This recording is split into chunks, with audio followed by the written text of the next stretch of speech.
వైసీపీకి పోటీగా మీడియా సమావేశాలు నిర్వహించకూడదని నిర్ణయించినట్లు చంద్రగిరి టీడీపీ నాయకులు ఈశ్వర్రెడ్డి తెలిపారు.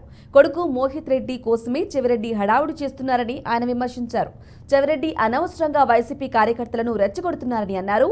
అధికారులని చెవిరెడ్డి భయపెట్టే ప్రయత్నం చేస్తున్నారని ఈశ్వర్రెడ్డి ఆరోపించారు.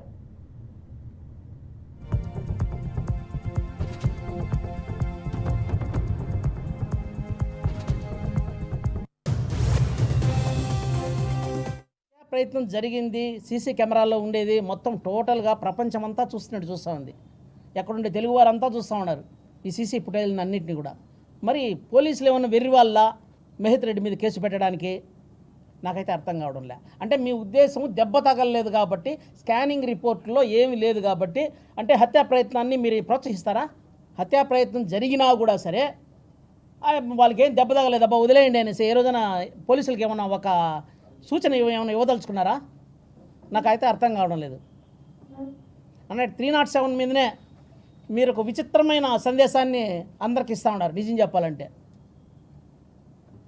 అంటే పోలీసులు వెర్రి వాళ్ళగా కనపడుతున్నారా? చూసే పబ్లిక్ అంతా కూడా పిచ్చోళ్ళు అనుకుంటున్నారా? నాకైతే అర్థం కావడం లే. భాస్కర్ రెడ్డి అతను నాని గారి కాలు తగలలేదు, కాలు కుంటుకుంటా నటిస్తూనే ఉన్నాడు అంతే తప్పితే ఏమీ జరగలేదని చెప్పేటప్పుడు మరి హత్యా ప్రయత్నం జరిగిందా లేదా? అంటే మీరు హత్యా ప్రయత్నం జరిగింది, సీసీ కెమెరాల్లో ఉండేది మొత్తం టోటల్గా ప్రపంచమంతా చూస్తున్నట్టు చూస్తూ ఉంది.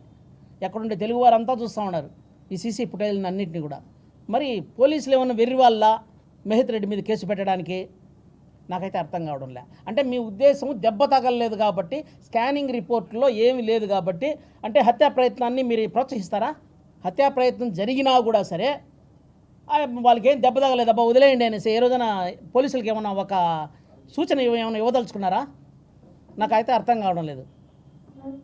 అంటే 307 మీదనే మీరు ఒక విచిత్రమైన సందేశాన్ని అందరికి ఇస్తూ ఉన్నారు. నిజం చెప్పాలంటే అంటే పోలీసులు వెర్రి వాళ్ళగా కనపడుతున్నారా? చూసే పబ్లిక్ అంతా కూడా పిచ్చోళ్ళు అనుకుంటున్నారా? నాకైతే అర్థం కావడం లే. భాస్కర్ రెడ్డి అతను నాని గారి కాలు తగలలేదు, కాలు కుంటుకుంటా నటిస్తూనే ఉన్నాడు అంతే తప్పితే